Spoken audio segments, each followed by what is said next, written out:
Passez une très bonne journée. Qui est malade ce soir? Qui est malade ce soir?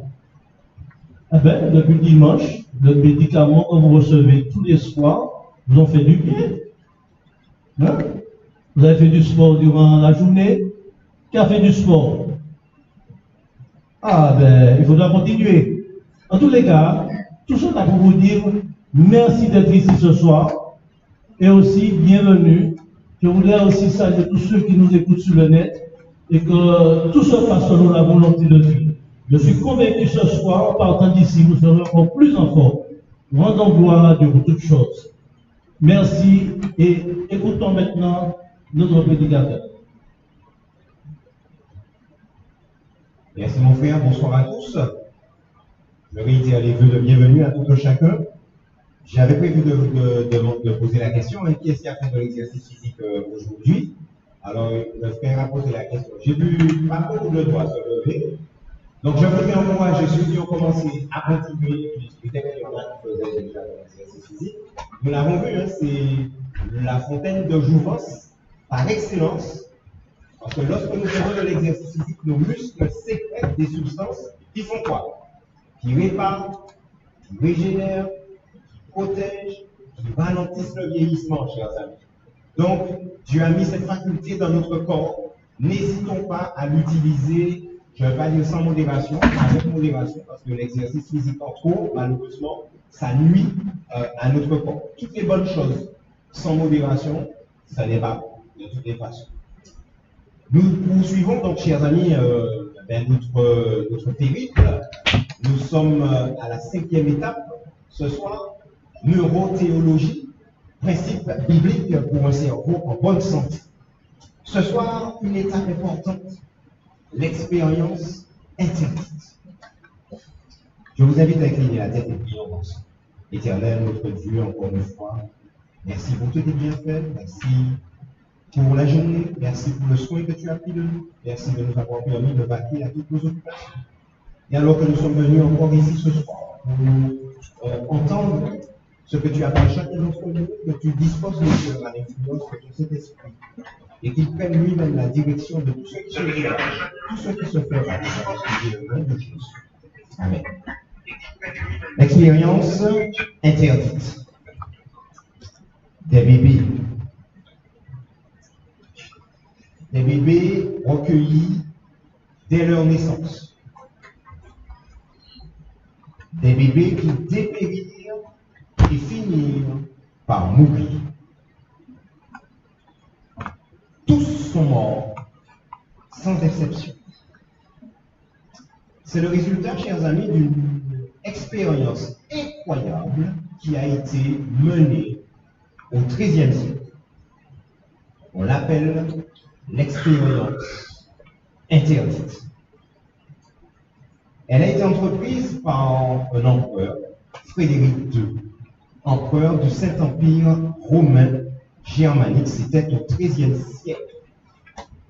Frédéric II régna sur un très vaste territoire comprenant l'Allemagne, l'Italie et même le royaume de Jérusalem.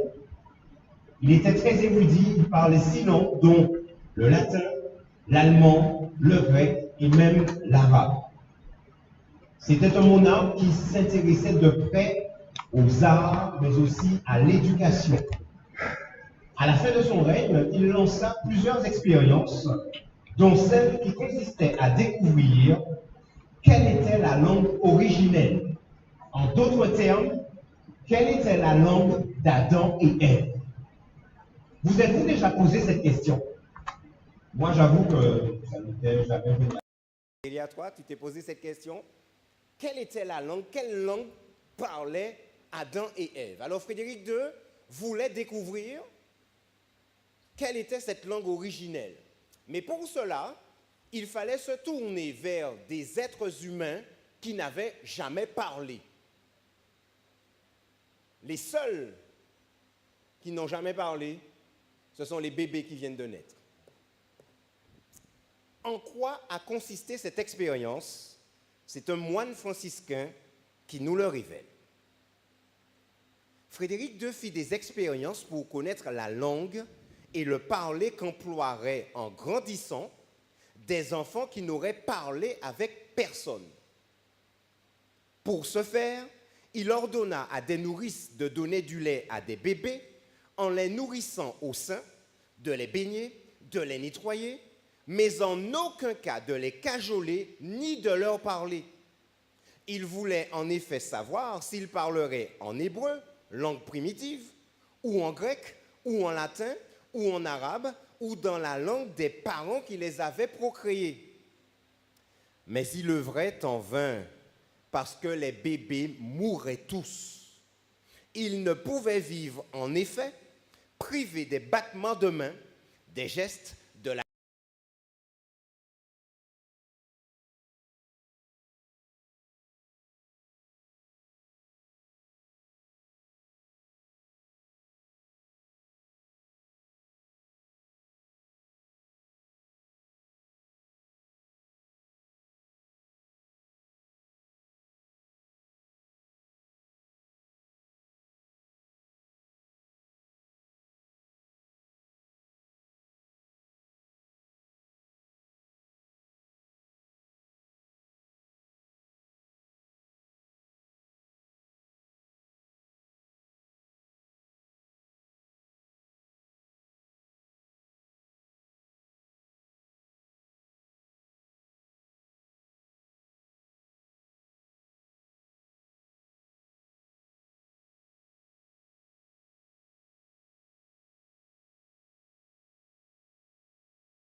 infantile s'élevant à 1/3 des pensionnaires. 1/3 des enfants mouraient. Mais ce n'est pas tout. Et parmi les bébés survivants, des pourcentages élevés de dysfonctionnements cognitifs, comportementaux et psychologiques. La plupart de ces décès ne sont pas dus à la famine ou à la maladie, mais à une carence affective et sensorielle sévère. En d'autres termes, au manque d'amour, au manque de relations. Ces bébés ont été nourris et traités médicalement, mais ils ont été complètement privés de stimulation tactile et d'affection, lesquelles sont d'une importance capitale. Le toucher, notamment, est fondamental pour le développement de l'être humain et pour sa survie. Le toucher est fondamental pour le développement de l'être humain et de sa survie. Mesdames et messieurs, chers amis, beaucoup de scientifiques considèrent que les interactions sociales représentent un besoin humain fondamental, aussi important que le fait de s'alimenter ou de dormir. Elles sont essentielles au développement des capacités à communiquer et à établir des relations avec les autres. Elles sont déterminantes également pour notre bien-être émotionnel.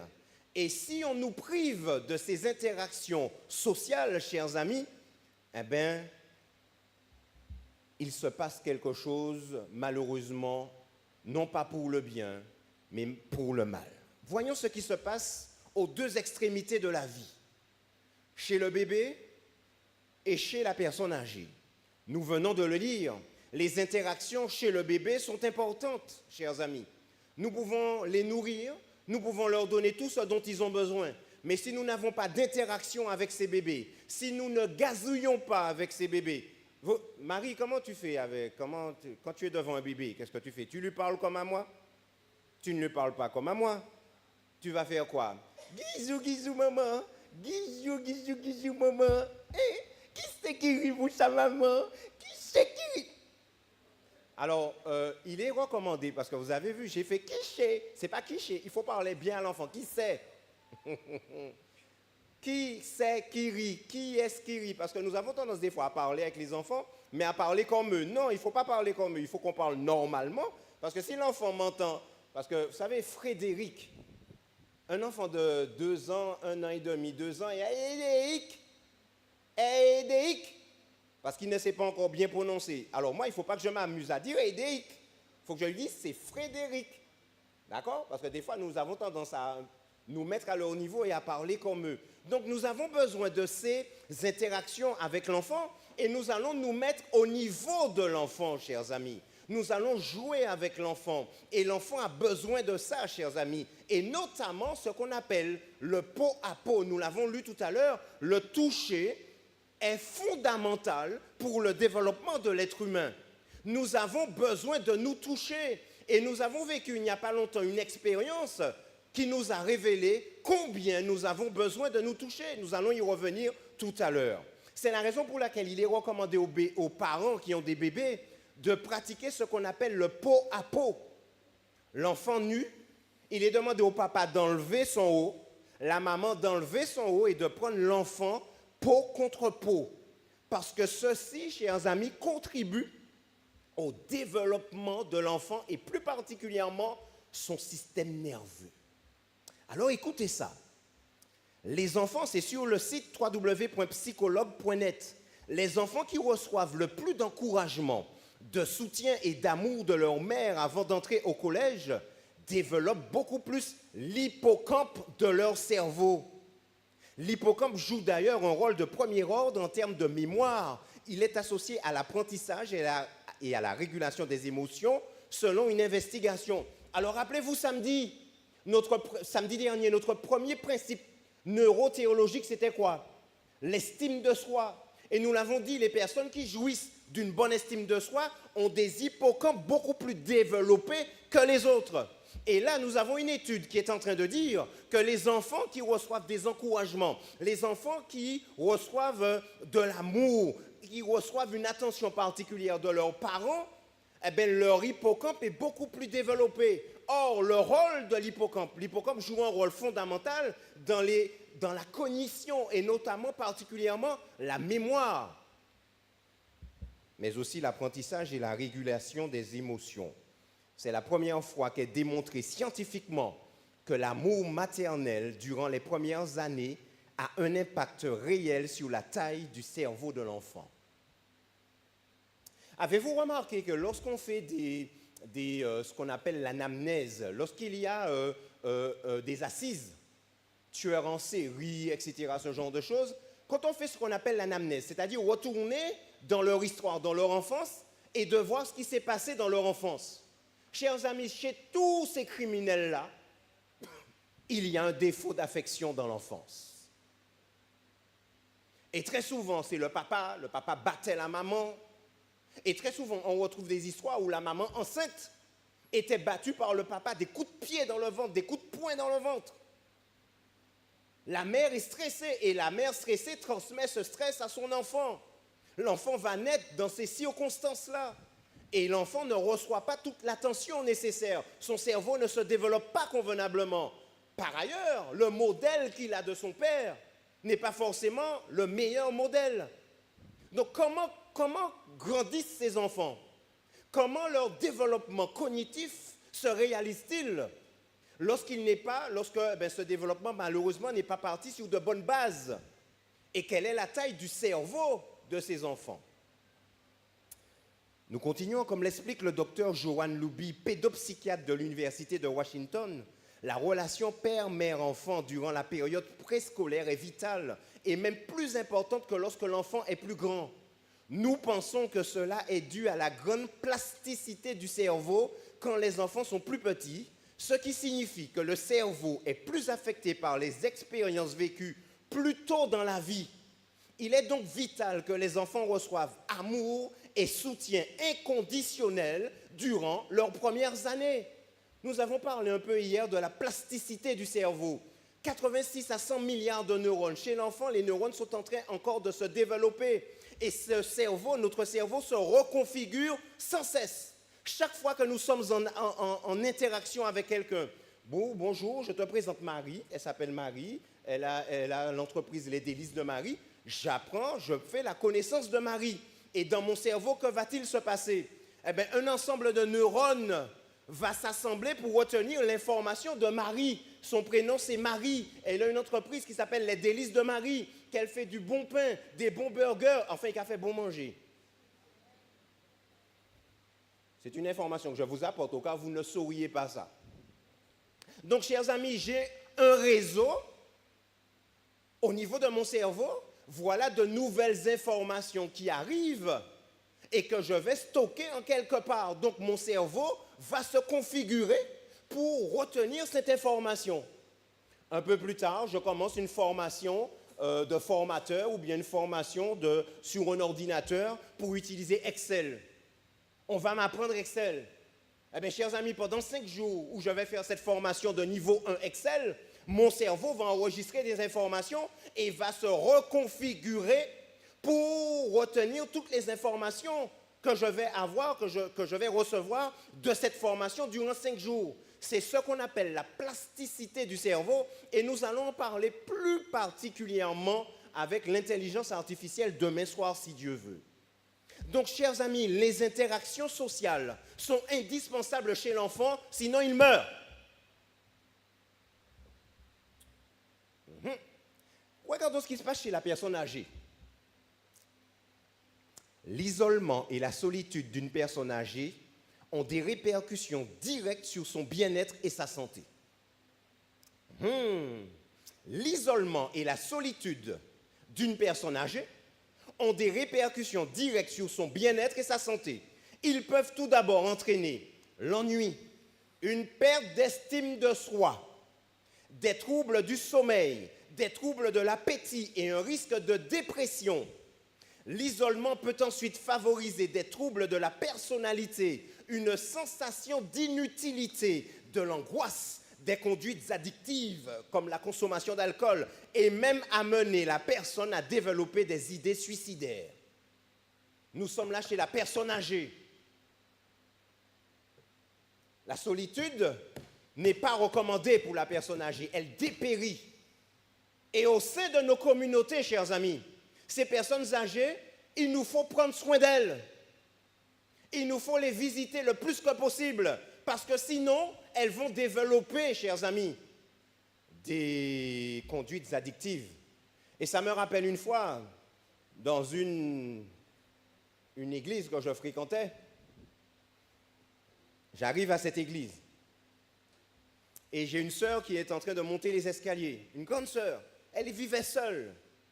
Elle arrive et elle monte les petits escaliers comme ça, tranquille. Et moi, j'arrive derrière elle. Et je lui dis, bonjour, sœur Untel. Lorsque la sœur m'a dit, bonjour, n'y en va pas alcool, mes amis. Une vapeur d'alcool. Allons-nous la juger? Qui sommes-nous pour la juger? Quelle est sa situation? La solitude, chers amis. L'inutilité, la dépression, l'angoisse, l'anxiété. Et il y en a qui se suicident. Le suicide est très important chez la personne âgée, chers amis. Donc, les interactions sociales, nous l'avons vu, sont importantes pour l'enfant, pour qu'il se développe, pour qu'il croisse, pour qu'il grandisse, pour que son cerveau se développe. Sinon, il meurt. La personne âgée qui se retrouve seule, chers amis, eh bien, pareil, dépérit. Et on voit bien que tout ça, ça se passe ici. Et bien entendu, il y aura un retentissement somatique derrière, puisque le cerveau gère tout ce qui se passe dans le corps. C'est lui qui gère le fonctionnement de tous les autres organes. Donc si lui, il n'est pas bon, s'il y a quelque chose qui ne va pas là-dedans, il y aura une répercussion sur le reste du corps. Alors si nous voyons que les enfants ont besoin d'interaction sociale, les personnes âgées ont besoin d'interaction sociale, entre les deux, il y a quoi? Il y a les adultes et les adolescents. Qu'en est-il pour eux? Nous allons illustrer ce qui se passe pour eux avec 3 exemples. Le premier exemple, c'est ce film. Est-ce que vous connaissez ce film? Je suis une légende, avec Will Smith. C'est un film un peu particulier qui fait un peu horreur. Au début, je ne m'attendais pas un petit peu à ça. Et puis bon, finalement, voilà. On regarde le film rapidement, chers amis. C'est au fur et à mesure du film qu'on comprend ça. Il y a eu un virus qui s'est répandu dans la population et tous ceux qui étaient affectés par le virus devenaient des zombies. Et ils avaient peur de la lumière du soleil. Donc, de jour, ils sont tous terrés dans le noir. La nuit, yodéro. Et c'est la catastrophe. Et tous ceux qui sont normaux, sont obligés de se cacher pour ne pas être mordus, pour ne pas être contaminés par les zombies. Et Will Smith se retrouve seul avec son chien. Et on le voit dans ses activités de chaque jour. Il n'a personne à qui parler, à part son chien. Mais on voit qu'il développe des relations avec des mannequins. Parce qu'il arrive dans un store où il va louer des films, et il y a des mannequins, et il développe une relation avec les mannequins. Et on le voit parler à un mannequin particulier qui s'appelle Fred. Et il y avait des mannequins masculins, et il y avait une mannequin féminin qui était au fond du magasin. Et Will Smith qui s'approche de Fred et qui dit « Hey, t'as vu la fille là-bas? Waouh, elle est plutôt pas mal. Hein? » Et il s'adresse au mannequin comme si le mannequin est vivant. Tout ça pourquoi, chers amis? Il n'est pas bon que l'homme soit... Je suis déjà en train de donner la partie spirituelle. L'homme n'est pas fait pour être seul. Il est seul, il faut qu'il parle. Parce qu'il a un cerveau social que Dieu lui a donné. Chers amis, et il a besoin de parler à quelqu'un. Et il parle à Fred, il s'est fait cet ami Fred. Et d'ailleurs, Fred, malheureusement, vous vous rappelez pour ceux qui connaissent le film, Fred, normalement, il est dans un magasin.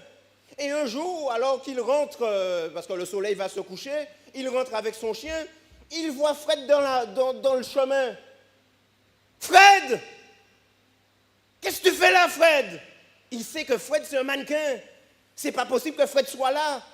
Fred n'a pas pu marcher tout seul et arriver là. Donc, un monde mettait là, mais il ne comprend pas. Qui t'a mis là, Fred? Mais il ne demande pas qui t'a mis là. Il dit, Fred, qu'est-ce que tu fais là? C'est pas normal. Il est déjà presque en train de perdre la tête. Parce qu'il est dans une situation où il se retrouve seul. Il parle à son chien, mais son chien n'est pas en mesure de lui répondre. Son chien va lui apporter une certaine affection. Mais l'affection de chien, ce n'est pas l'affection d'une personne. Ça n'a rien à voir.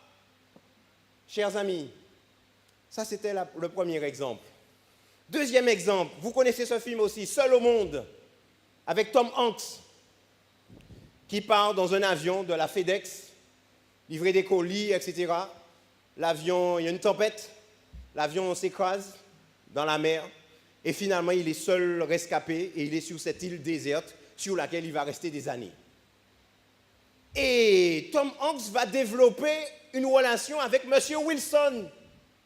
M. Wilson, c'est un ballon. Il a saigné, lui. Il s'est arraché une dent. Oui, il s'est arraché une dent. C'est bien ça, mon fils. Et le sang a coulé sur le ballon et il a fait les yeux, il a fait la bouche, il lui a dessiné un nez et il l'a appelé M. Wilson. Et dans tout le film, il parle à M. Wilson. M. Wilson est à côté de lui. Et il s'adresse à M. Wilson. Parce qu'il faut qu'il parle à quelqu'un. Chers amis, il faut que nous parlions bas moun. Nous ne sommes pas faits pour être seuls. Au bout d'un moment, on va jouer les durs, on va jouer les forts. Ah, moi, pas besoin de personne. Tu parles. Au bout d'un moment, tu vas commencer à te sentir inutile. C'est ça qui va arriver. Une fois que la fierté sera passée, on va se dire, mais finalement, à quoi je sers? Je n'ai de relation avec personne, je ne peux parler à personne. Chers amis. Et puis, troisième exemple, la COVID-19. Il n'y a pas si longtemps que ça, chers amis. Que s'est-il passé? Hein? On a mis des mesures de distanciation sociale. Nous pas TP, mais encore nous. Ah, Marie et puis Josué, trop près. 1 mètre de distance, chers amis. Que s'est-il passé après la Covid? Qu'est-ce qui s'est passé? Qu'est-ce qu'on a constaté? Eh bien, on a constaté que la santé mentale, chers amis, sur le territoire français, mais partout dans le monde, a fait un bond en avant, au point qu'en 2025, la santé mentale a été grande cause nationale. Après l'activité physique et sportive en 2024, la santé mentale devient grande cause nationale et s'articule autour de 4 objectifs prioritaires: la lutte contre la stigmatisation, le développement de la prévention et du repérage précoce, l'amélioration de l'accès aux soins partout sur le territoire l'accompagnement des personnes concernées dans toutes les dimensions de leur vie quotidienne, comme la formation, l'emploi, le logement, l'accès aux loisirs, etc. Et on a vu une proportion de jeunes touchés comme jamais auparavant, avec des tentatives de suicide qui ont grimpé en flèche. La santé mentale après la Covid, chers amis. Pourquoi? Parce qu'on a mis la distanciation sociale, on a mis le confinement. Nous étions confinés chez nous, chers amis. Et nous n'avions très peu de relations les uns avec les autres. Et nous sommes passés de adventistes du 7e jour à adventistes du 7e Zoom. On me l'a donné ce matin, donc je vous la donne ce soir.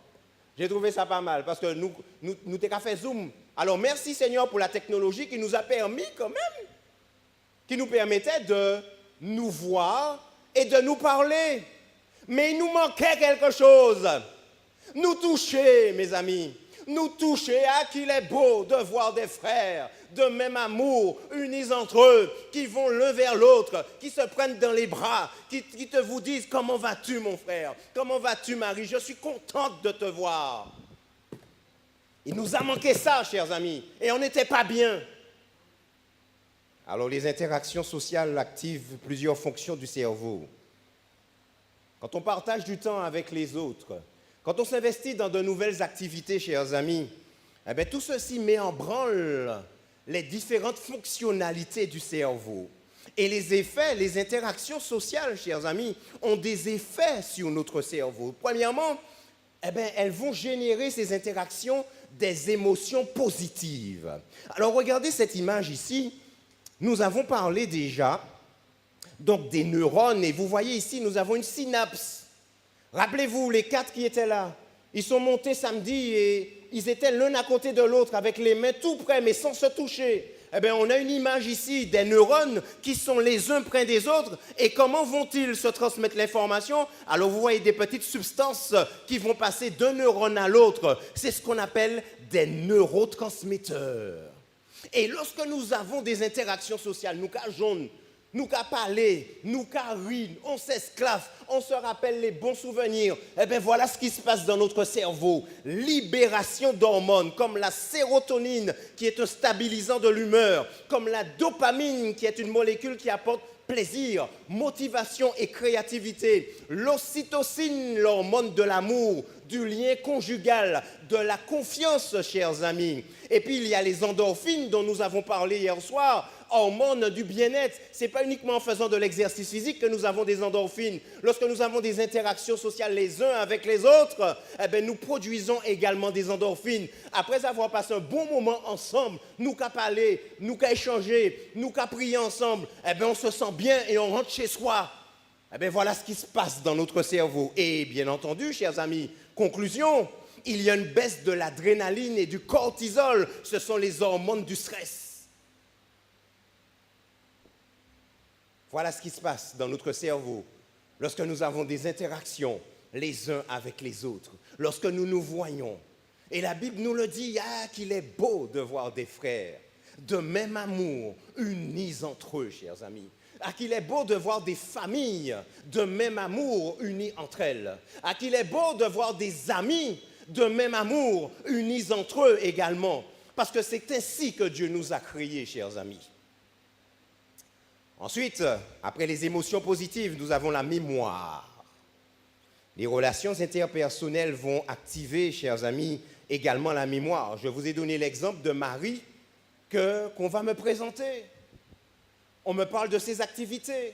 Eh bien, ça va, le cerveau se reconfigure. Des neurones, chers amis, vont s'interconnecter pour, se souvenir du prénom Marie, du visage de Marie, de l'allure de Marie, du nom de délice de Marie, l'activité de Marie. Et je vais me rappeler que Marie fait des hamburgers, que Marie fait de bonnes frites, etc. Non, elle ne fait pas de frites. Elle fait des kombucha, etc. Donc, j'ai des neurones qui vont se configurer, chers amis, qui vont se configurer dans les zones de la mémoire, comme par exemple le cortex préfrontal, qui est la zone, chers amis, de la mémoire à long terme. Nous l'avons vu dimanche soir. Que se passe-t-il durant le sommeil paradoxal? L'hippocampe, le bibliothécaire, va ranger les informations dans les bonnes mémoires. La mémoire sémantique, la mémoire procédurale, la mémoire épisodique, la mémoire perceptive, et les informations seront rangées. Or, toutes ces mémoires-là se trouvent dans le cortex préfrontal, au niveau le lobe frontal qui est devant ici.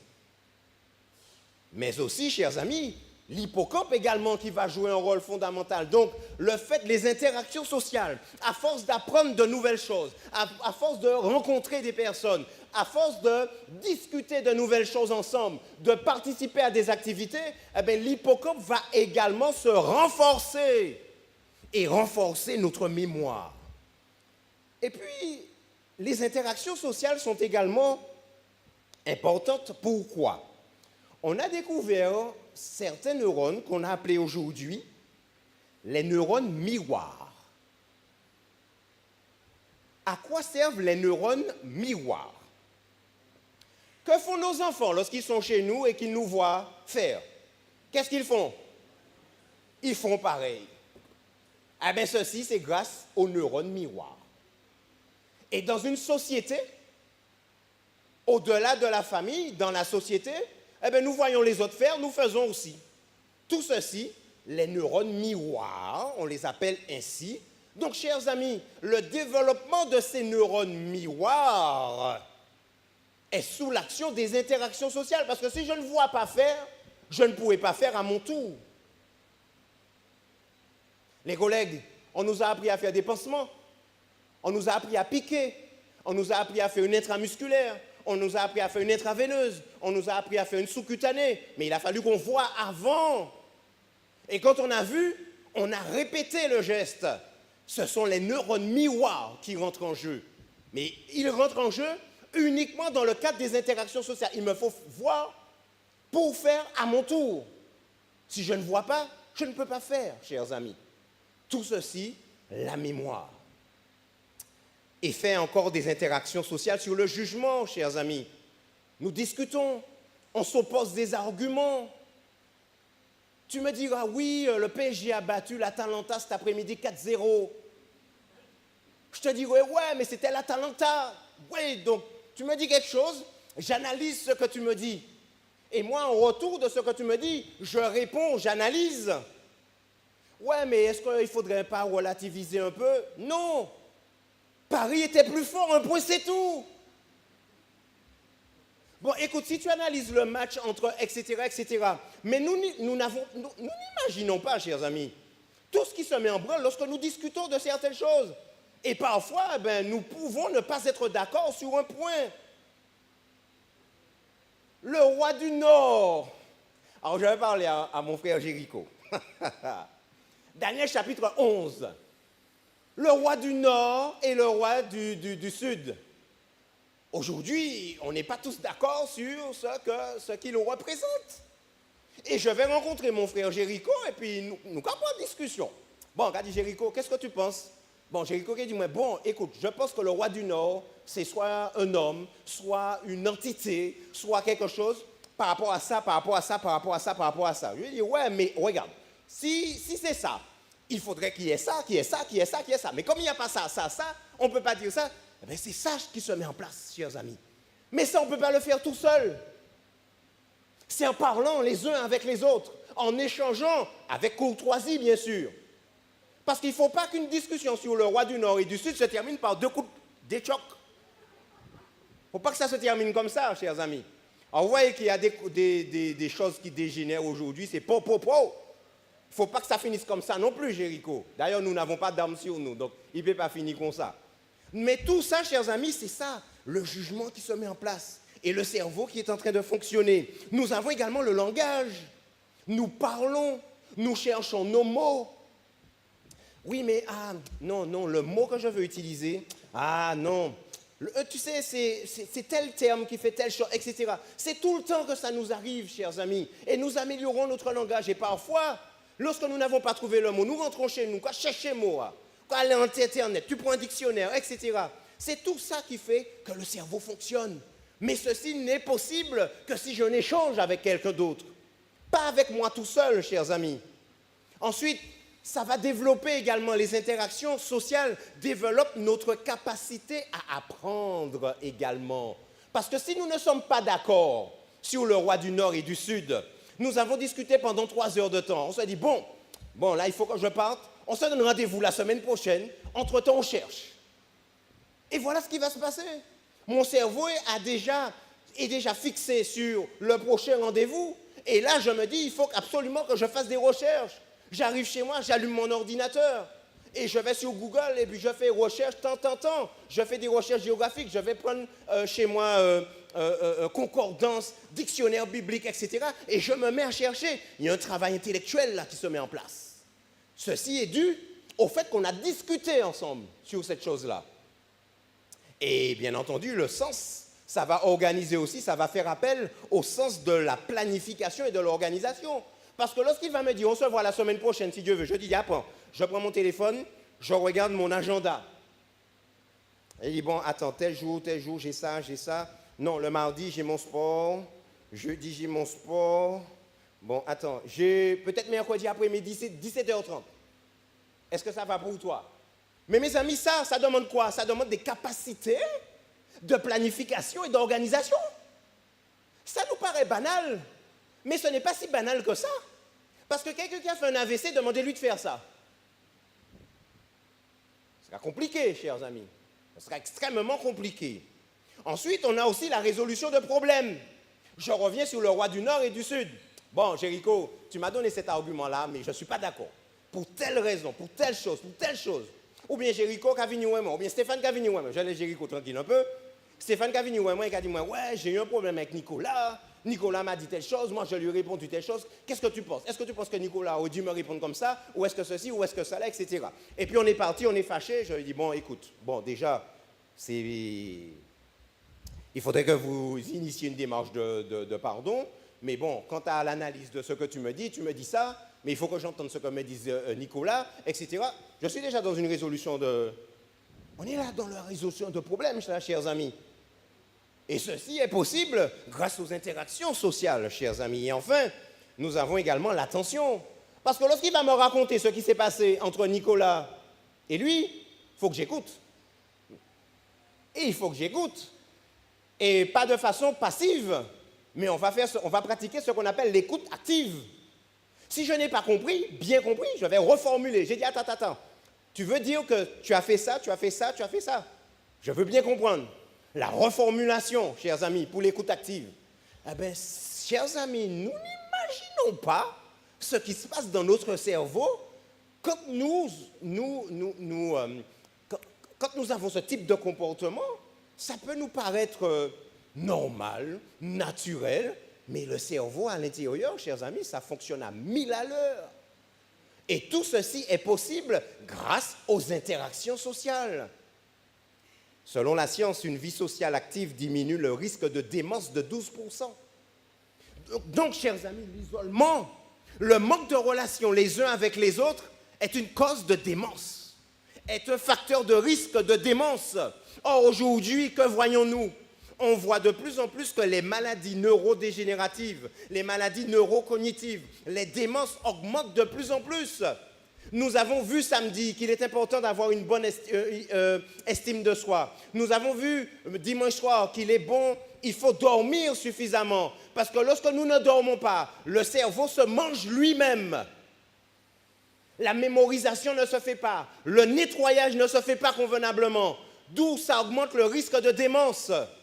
Lundi soir, nous avons vu que l'alimentation joue un rôle fondamental puisque le trop sucré, trop salé, trop gras, trop riche en protéines va enflammer notre cerveau. Et hier soir, la pratique de l'exercice physique. Rappelez-vous ce qu'ont dit les spécialistes de la maladie d'Alzheimer. Ce qui est bon pour le cœur est aussi bon pour le cerveau. Il n'y a pas d'autre moyen de garder la matière grise à son meilleur niveau. Il n'y a pas d'autre chose que l'exercice physique. On l'a vu hier soir. Et ce soir, nous voyons encore que les relations intersociales, les uns avec les autres, sont indispensables pour le bon fonctionnement de notre cerveau. En revanche, les personnes isolées ont 59% plus de chances de développer une démence. Que faut-il faire, chers amis? Que faut-il faire? Parfois, on voit des comportements, même au sein de notre église, des personnes qui arrivent et qui sont tout au fond. Depuis, on dit Amen, la prédication est finie. Moun ka levé ka pati, m'en parler jaune là, m'en parler jaune tel, m'en parler jaune tel. Ceci ne devrait pas être dans la maison de notre Dieu. Alors déjà, parce que le Dieu que nous servons, mais encore les relations intersociales, interpersonnelles, ce n'est pas possible de rester dans cet état. Dieu ne nous a pas créés pour que nous arrivions et puis que nous partions, parce que nous sommes venus rencontrer notre Dieu. Mais nous ne pouvons pas dire aimer Dieu si nous n'aimons pas le frère qui est en face de nous. Chers amis, les relations interpersonnelles, que faut-il faire? Renforcer et maintenir les liens sociaux. Il nous faut renforcer et maintenir les liens sociaux. Aujourd'hui, tout nous pousse à faire le contraire. Zoom pas là, WhatsApp pas là, etc. Toute qualité bagaille. Nous sommes isolés. Les couples se retrouvent au restaurant et on ne parle plus. Couple, enfant, tout le monde là, les portables. Personne n'a pas qu'à parler encore. Je suis à mon entreprise, 5 jeunes du service civique sont dans une salle d'attente en train de m'attendre pour une formation. Entends-nous. Les nous à 5 à dans la salle d'attente. Ils ont venir de nous. Doucement, doucement, doucement. Black nous ka parler, nous ka. Ils ont venir de nous chuter. Là, maman. Silence complet. C'est mon nom portable. Le pire dans l'affaire, c'est que ni dès qu'à parler en tio, mais en portable. Yon bon l'autre. Non, mes amis, il nous faut réfléchir à ça. Il y a un truc qui ne va pas. Il y a quelque chose qui ne va pas. Et dans certains pays, peut-être pas chez nous, dans certains pays, vous avez des jeunes qui restent enfermés dans une chambre pendant 3 jours, en train de jouer sur des jeux vidéo en réseau. Les parents ne les voient pas. Ces jeunes-là qui jouent, fermés dans la chambre. Ils n'ont pas même bien. Ils n'ont pas à la GG. C'est comme ça, chers amis. Renforcer et maintenir les liens sociaux. Comment? Participer à des activités collectives, du bénévolat par exemple, et pour encourager les échanges sociaux. Chers amis, il y a aujourd'hui le secours adventiste. Ou pas rien pour faire? Ou qu'on y est quand? Allez, un petit coup de main au secours adventiste. Va aider un peu. Ça va t'aider à te sentir utile, à avoir une meilleure estime de soi. Et tu vas rentrer en contact avec d'autres, tu vas parler à d'autres, ton cerveau sera stimulé. C'est comme le bébé. Le bébé, il est nourri. On lui donne tout ce dont il a besoin, mais il est couché là, mais il n'y a aucune stimulation du bébé. Eh bien, nous aussi, nous avons besoin que notre cerveau soit stimulé. Il y a tant de choses à faire, chers amis. Il y a tellement de choses à faire. Je ne peux pas comprendre que quelqu'un me dise qu'il s'ennuie dans ce monde. Ni trop de bail pour faire. Moi, pas ni assez puis 24 heures. J'aurais aimé que le Seigneur nous donne 12 heures de plus, 36. Mais je ne sais pas si vous avez gagné assez. Donc, il faut que je compose avec les 24, chers amis. Et nous sommes aussi appelés à organiser des rencontres régulières avec les amis, les membres de la famille. Et bénissons le Seigneur de ce que nous ayons la grande famille spirituelle qui nous permet de nous rencontrer régulièrement. Les moments de prière, des moments de joie, des moments conviviaux, les agapes, repas fraternels. Je me rappelle que les réunions de fin d'année à l'église, c'est un moment qu'on attendait, mes amis. Tout le monde est sur son 31. Et puis, il y a mangé derrière ça après. Et puis, nous avons passé le réveillon ensemble, entre frères et sœurs. Parfois, nous pouvons même faire une petite fête festive, musique à tomber. J'ai un ami, tu n'en as pas, va chercher le tien. J'ai un ami, tu n'en as pas, va chercher le tien. Qui marierons-nous? Mes amis, on s'amusait entre nous. À présent, ces réunions-là sont désuétudes. Pour qui ça? Parce que les frères et sœurs sont dans des soirées.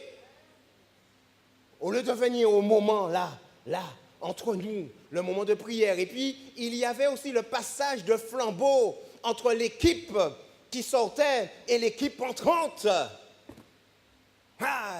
On échangeait, Maria, c'est toi qui devenais la nouvelle directrice de l'école du sabbat. Moi, j'étais l'ancien. Tu venais et puis je faisais un petit résumé. Je t'encourageais pour la nouvelle année. Que Dieu te bénisse. Et on passait le flambeau. À chaque département, c'était comme ça. C'était le bon temps.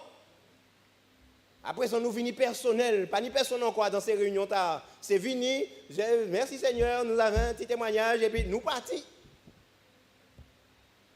Mais ça, il nous faut remettre ça, chers amis. Revenir sur les anciens sentiers. Nous en avons besoin parce que regardez, notre société, elle est devenue tellement technologique. Elle a évolué, mais elle évolue mal. Nous le voyons tous les jours. Elle a évolué pour le mal, pas pour le bien, chers amis. On peut faire des clubs de lecture. Il y a des femmes, par exemple, il y a des clubs de lecture entre femmes. Quand les femmes vont faire de la lecture, les hommes vont jouer au football, par exemple. On peut faire ça, mais c'est des rencontres intersociales. Parce que l'on vient et puis ballon, là, et pour, au nom de Jésus, pas qu'à passer là, Bossoya. Vous comprenez, non? Donc tout ça, c'est des rencontres que l'on peut organiser entre nous. On peut aller prendre des cours d'art, faire de la peinture, chers amis. On peut faire aussi du jardinage communautaire. On peut même aller apprendre une nouvelle langue. Nous avons commencé hier soir. Premier mot en japonais. Je n'ai pas d'autres mots en japonais. Je n'ai pas cherché entre-temps. D'ici sabbat, si je veux, je vais chercher 2-3 mots encore en japonais, chers amis. Tout ceci constitue des activités que nous pouvons mettre en place et qui nous permettent de garder notre cerveau au top. Je ne veux pas en dire plus ce soir, parce que nous allons développer ça demain soir, si Dieu veut, chers amis. Cette partie de la plasticité du cerveau, cette partie du cerveau qui se reconfigure avec tous les éléments. Un cerveau qui doit être, chers amis, pour qu'il soit au top de ses capacités, il faut qu'il soit stimulé suffisamment. Nous amorçons la fin de notre présentation. Connaissez-vous le pouvoir du câlin, chers amis? Ah, un câlin. Lorsqu'on prend l'autre dans ses bras, on n'a des fois même pas besoin de parler. Gaïo là, ça fait du bien, ça fait plaisir. Et lorsqu'on prend l'autre dans ses bras, chers amis, au bout de 7 secondes, il y a libération d'une hormone qui s'appelle l'ocytocine, l'hormone de l'attachement. L'hormone de l'amour, chers amis. Et au bout de 20 secondes, les scientifiques disent, chers amis, que cette hormone va contrer les effets du stress et plus particulièrement du cortisol. Incroyable! Le toucher est nécessaire chez l'enfant, il est fondamental, mais il est fondamental aussi pour nous. Alors je vais vous inviter à vous lever là ce soir. Levons-nous. Choisissons quelqu'un et faisons un câlin à cette personne. Moi, je vois tout le monde là dans un câlin. Il faut câliner pendant 7 secondes minimum. Non, oui. Oui. Allez, on y va. Nicolas. 7 secondes. On compte. 1, 2, 3, 4, 5, 6 et 7. Merci mon frère. Voilà. Mon frère, tu as câliné quelqu'un? C'est bon? Vous avez fait 7 secondes? 7 secondes. Qu'est-ce qu'il y a? On peut parler, on prend dans ses bras. Voilà, on peut parler, on peut ne pas parler. 7 secondes. 1, 2, 3, 4, 5, 6 et 7. Libération d'ocytocine, l'hormone de l'attachement. Que Dieu te bénisse, mon frère. 1, 2, 3, 4, 5, 6, 7. Tu es la 3e personne. Regarde ocytocine manque à développer là. Merci, mon frère. Merci à tous, chers amis. C'est important. Nous en avons besoin. N'hésitons pas, chers amis. Pas paix. Parfois, nous avons peur le jugement, le qu'en dira-t-on, le ceci. Nous nous posons des questions. Mais n'hésitons pas. Saluez-vous par un saint baiser. Chers amis, c'est important. Alors, je partage avec vous ce qu'une psychothérapeute américaine du nom de Virginia Satir, c'est une déclaration qu'on entend de plus en plus et qui est reprise de plus en plus. Nous avons besoin de 4 câlins par jour pour survivre, 8 pour fonctionner et 12 pour croître.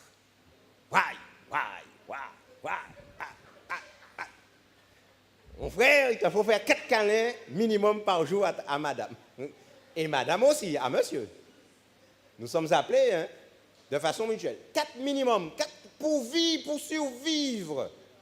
8 pour fonctionner et 12 pour croître, chers amis. Vous vous rendez compte? C'est ainsi que Dieu nous a créés, chers amis. Et nous passons à la partie spirituelle tout de suite. Et encore, nous revoici au commencement Dieu. Le jour de la création, chers amis.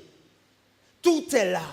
Tous les principes pour un cerveau en bonne santé sont là. Et quel est le fondement biblique des interactions sociales?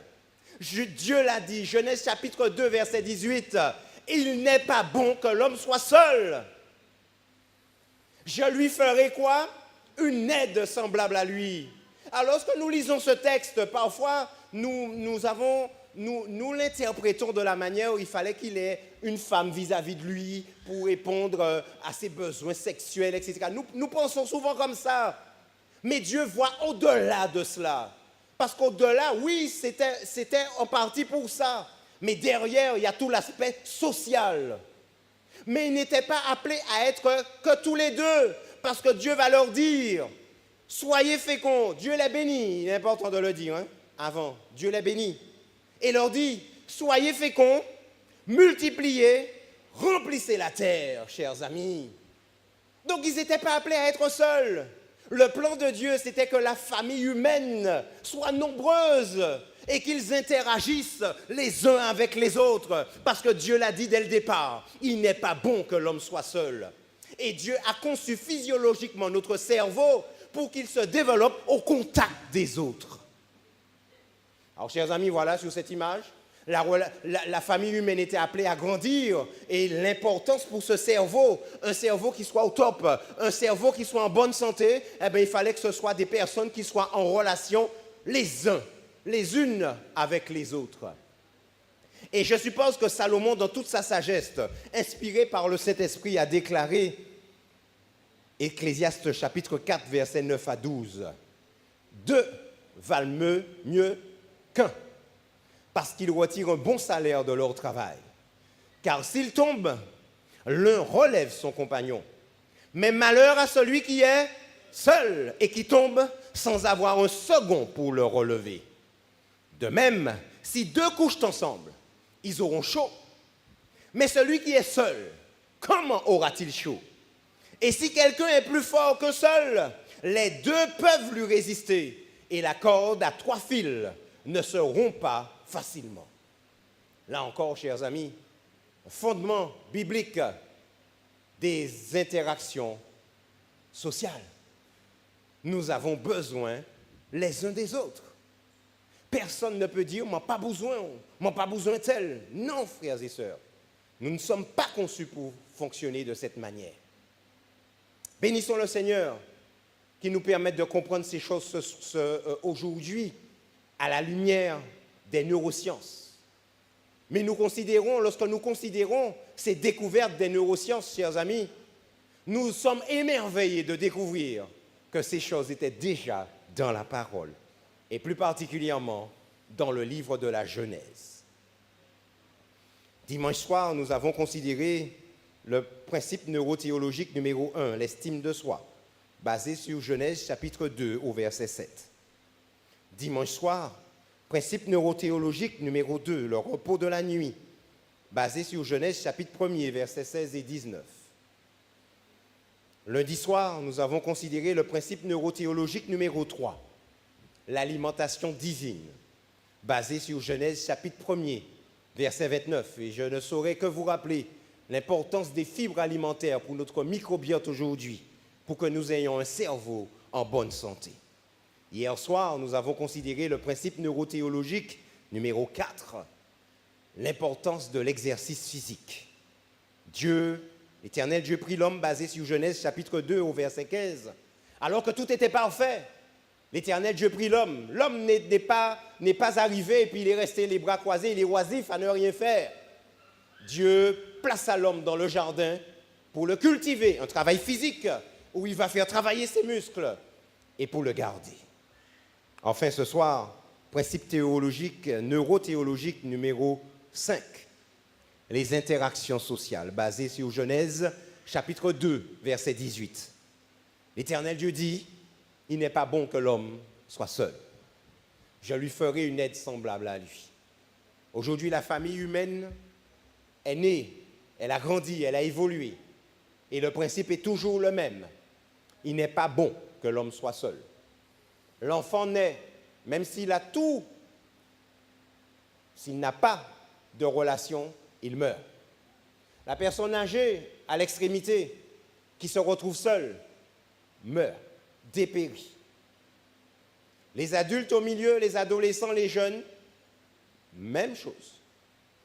Il n'est pas bon que l'homme soit seul.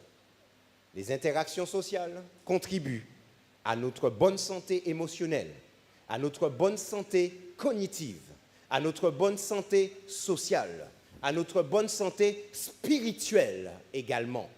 Parce que comme nous l'a dit tout à l'heure Salomon, 2 valent mieux qu'un.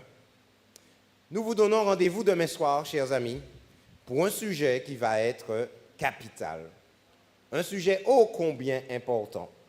Il sera tout aussi passionnant. Intelligence artificielle et délestage cognitif. Ce sera le sujet de demain soir. Je vous remercie de votre attention et que Dieu vous bénisse. Je vous invite à vous tenir debout et je vais inviter le pasteur Lassonnier à venir faire la dernière prière.